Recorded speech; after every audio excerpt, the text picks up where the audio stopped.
We cannot continue losing precious lives to preventable causes. When I say unacceptably high, I mean that, and I remember an incident. I was in New York last year, and a lady, Professor Sanait of Warren Buffett, she walked to me and told me, Mr. President, women and children are dying in your country. You know, I looked at that lady, and it was a very embarrassing moment to me. It was tragic, really. Because she went on to tell me, you are in the league of Afghanistan. I don't know whether you people know where that is. You know? And she told me Kenya is a very progressive country, and it is shameful that mothers continue to lose lives when they are giving birth, and newborns continue to die. And it quickly reminded me of my very own personal experience. Mama Rachel here and I lost our firstborn son. So it's not something that is far-fetched. It's not something that is a story. It's a reality that we live through every day. And health, as I have always said, cannot continue to be a privilege for those who can afford, those who have jobs, or those who have money. It cannot. Health must be, as is in the Constitution, Section 43, a right for every citizen of the Republic of Kenya, irrespective of who they are, where they come from, their social, economic status, or whatever other persuasion.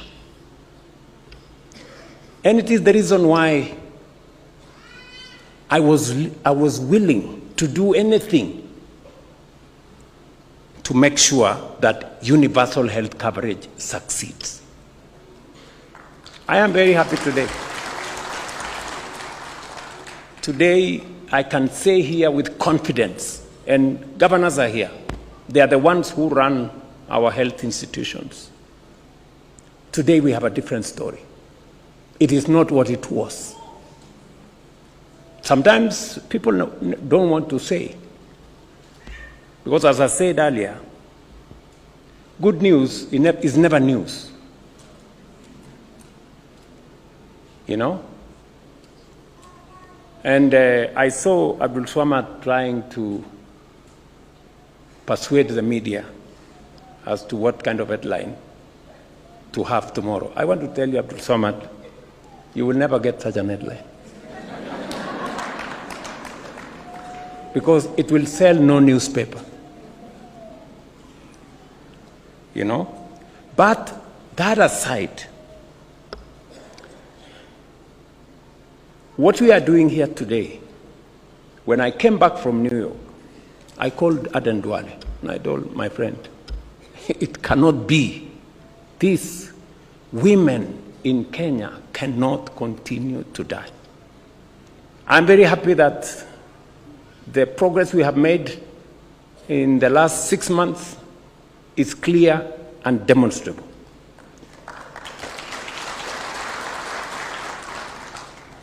In 6 months' time, God willing, we must cut down by half the number of women and newborns, by half.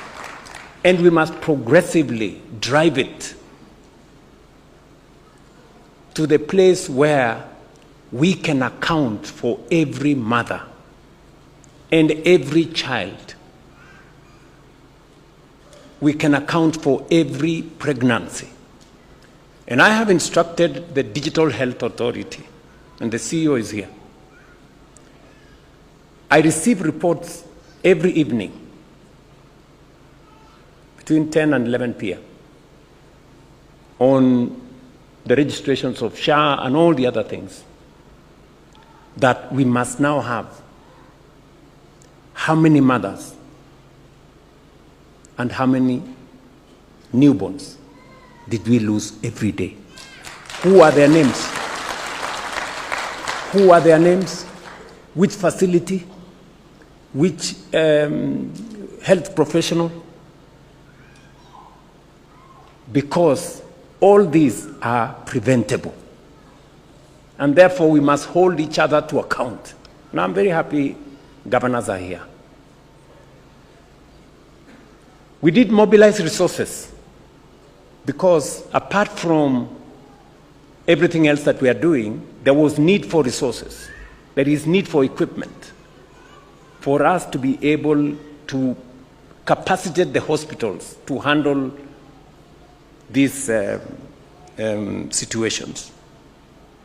And you see, when we talk about pregnancy, it's not about women.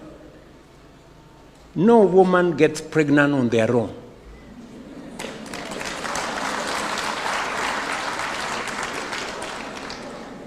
So no, the men, we must not pretend that we are here and this is a women issue and it should be about, no.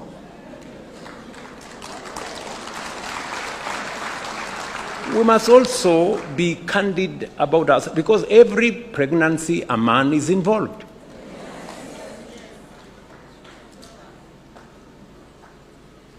And number two, a pregnancy doesn't childbirth doesn't happen overnight. You know, this is, you have notice of 9 months. So to pretend at the very last minute that you are not organized, you didn't know, I don't know what happened, it is not correct. How we end up with an emergency on a situation we have 9 months notice is completely reckless. There is no emergency that of 9 months, honestly. So this cannot continue. And the 20 counties that have the highest burden, the names are here. The 20 counties. We have real people. We have leaders in those counties. We have women leaders in those counties. We have governors in those counties. We have members of parliament in those counties.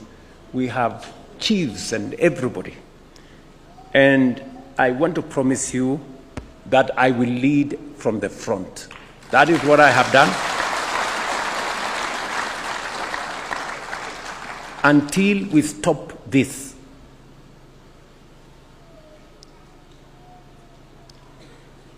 A maternal or newborn death does not only devastate a family, it weakens the very foundation of a community and a nation.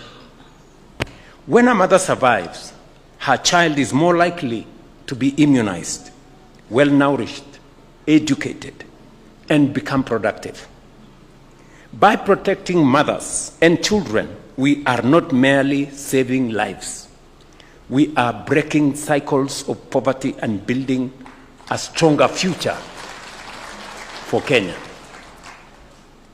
It is for this reason that today we launch the Every Woman, Every Newborn, Everywhere Acceleration Plan 2026-2028, Kenya's national roadmap to end preventable maternal and newborn deaths and strengthen the systems that protect families across our country. At the center of this plan is an immediate 6-month maternal and newborn health rapid results initiative running from now until November 2026. This will be an urgent nationwide effort to deliver measurable results and accelerate action where it matters most. We already know the greatest threats facing women and newborns: delays in seeking care. My good Leah just told us what the situation is. Delays in reaching health facilities and delays in receiving quality treatment once at these facilities. These challenges are often worsened by weak referral systems, shortages of essential medicines, and gaps in frontline health services. Today, I'm therefore declaring a whole-of-society response to this challenge. This is not a task for the Ministry of Health alone. It's not about the county alone. It requires all of us: the national government, the county government, parliament, religious leaders, and I'm happy Kabiru, the Bishop of Nairobi, is right here with us, the private sector, health workers, and citizens, including our civil society. I listened to my good brother there who runs an organization to sensitize matters to do with maternal health. We all need to move together urgently and with purpose. This administration has already laid the foundation for this transformation. We have allocated 13.1 billion to the Primary Health Fund and continue to support more than the 107 community health promoters who serve as the frontline guardians of mothers and newborns in our communities. And I want to congratulate these good people. I say they are our true soldiers.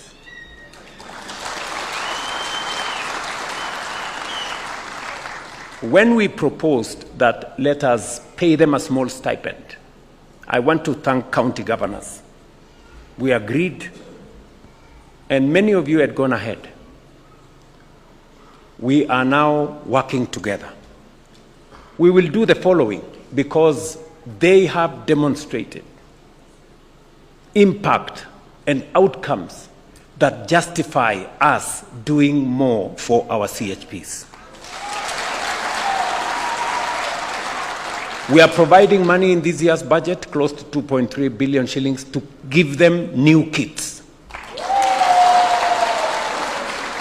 We know the kits they have used is now 3-4 years going.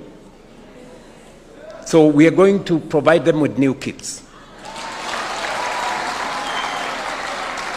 Number two, we are also going to ensure that each and every CHP, in partnership with counties, we pay for them shift so that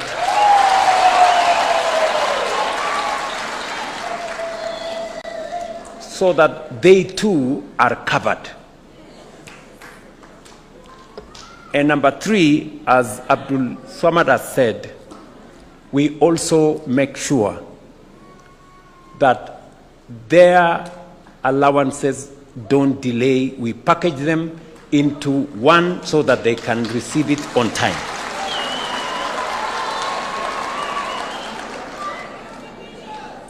We have strengthened the Social Health Authority and are leveraging digital health systems to make healthcare more transparent, more efficient, more accountable, and data-driven. To further guarantee the dignity and safety of every mother, the National Treasury will allocate an additional 4 billion Kenya shillings to SHA to cover premiums for pregnant women so that no mother is denied delivery services because of their inability to pay. No woman should ever be turned away from a health facility at the very moment when she needs care most. Further, SHA will operationalize ambulance referral services within the 6 months rapid results initiative period, supported by a clear reimbursement mechanism to ensure emergency referrals are not delayed by cost or by bureaucracy. On the issue of medical commodities, KEMSA will receive an additional allocation of 1 billion shillings. We already made 10 billion shillings available to them. They will get an additional 1 billion for the procurement of life-saving maternal and newborn health commodities, alongside Kenya shillings 2.5 billion for family planning commodities, a strategic investment capable of significantly reducing maternal deaths and improving health outcomes. Stockouts of essential maternal and newborn supplies are completely unacceptable. Every Kenyan mother deserves access to safe and reliable care, regardless of where she lives. To strengthen frontline health services, 5,000 nurses and midwives will be recruited and deployed across the country. And I am happy that members of parliament are here. Make sure that the budget we propose carries the resources for us to achieve this.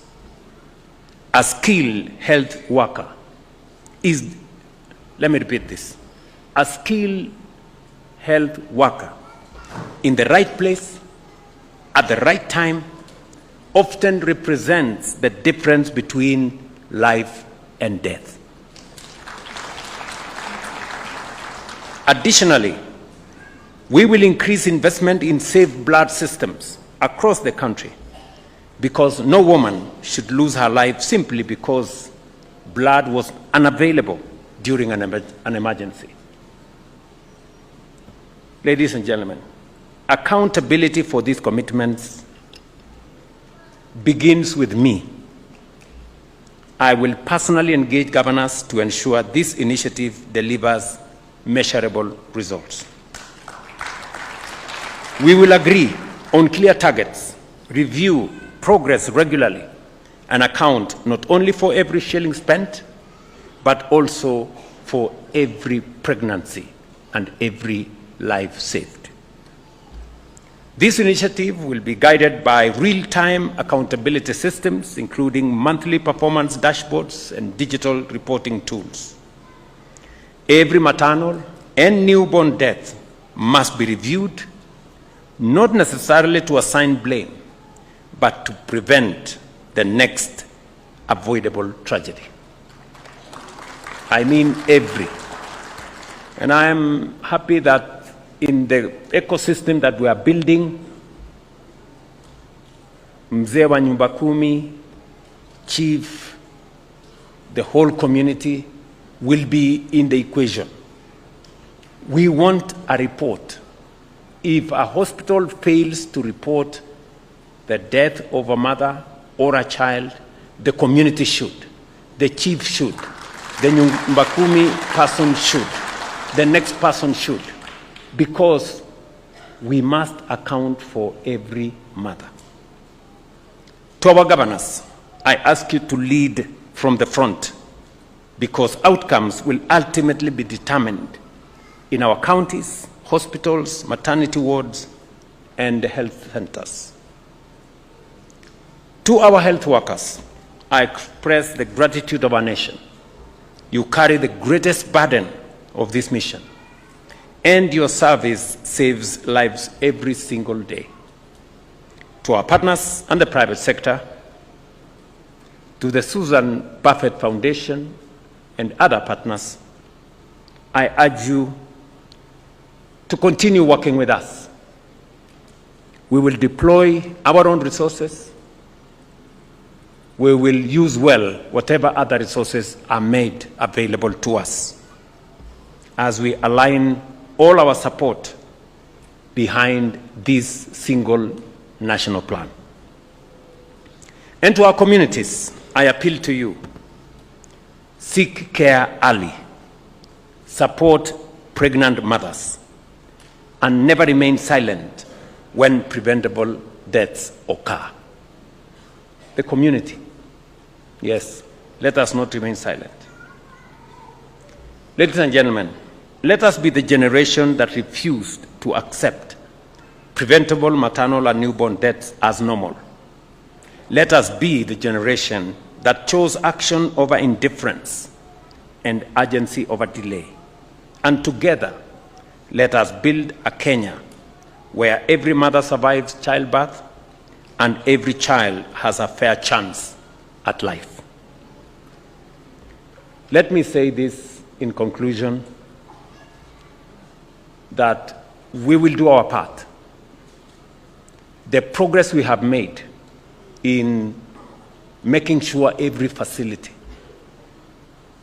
has the resources, either through PHC or through SHA in total, have resources. I've been taking time to speak to some of our governors here, that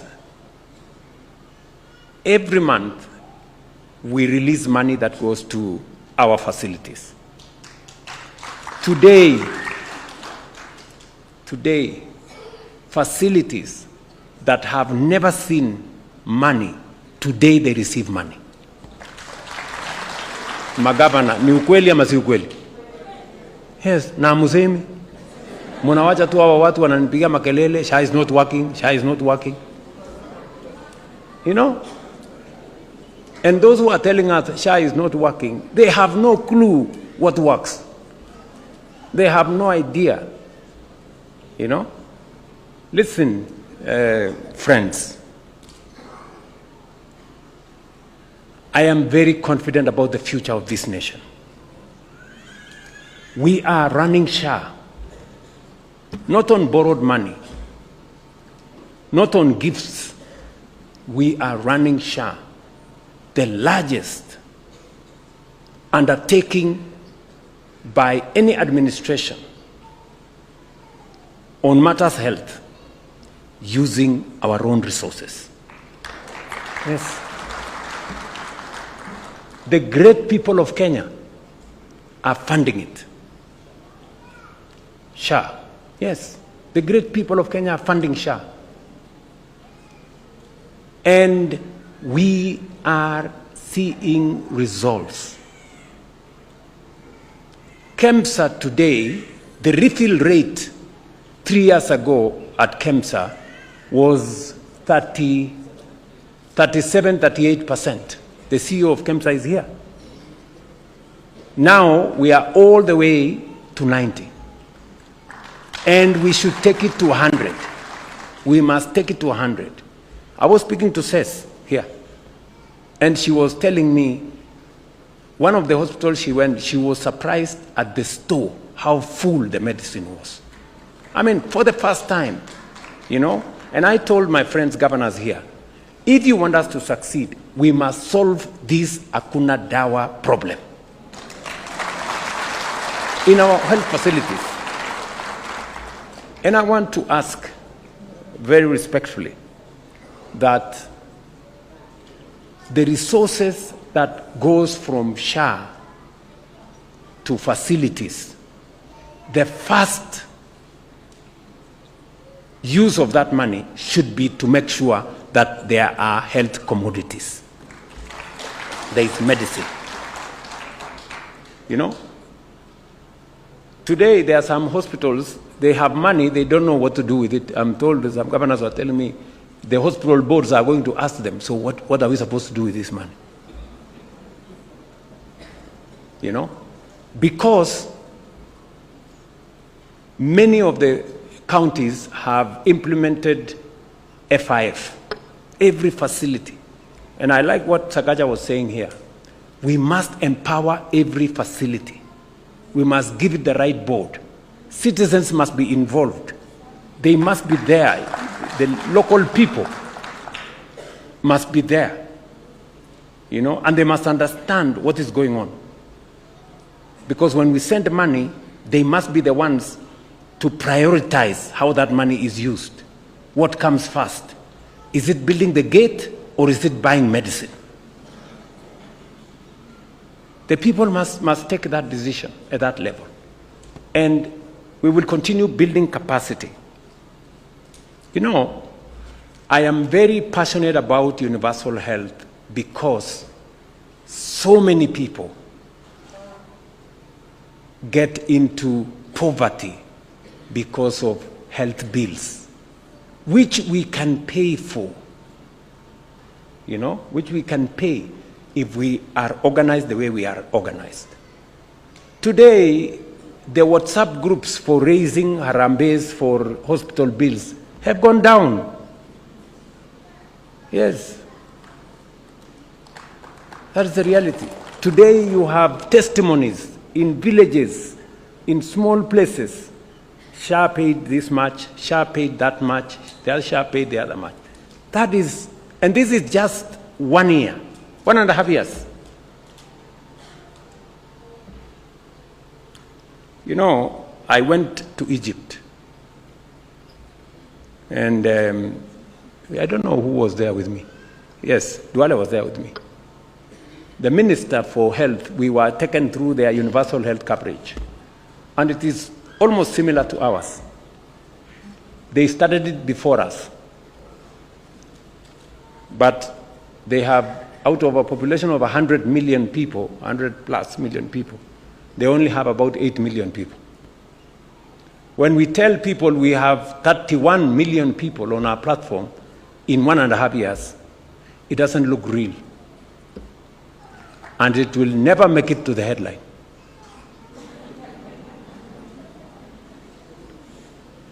But you know, that's the kind of transformation that's going on around our country. But headline or no headline, Kenya is transforming. And we will do it. And I am very confident about the future of this country. Yeah? So let us get at it. It is now, ladies and gentlemen, my very distinct honor to officially launch the Every Woman, Every Newborn, Everywhere Acceleration Plan 2026-2028 and Phase 1 of its implementation, the Maternal and Newborn Health Rapid Results Initiative.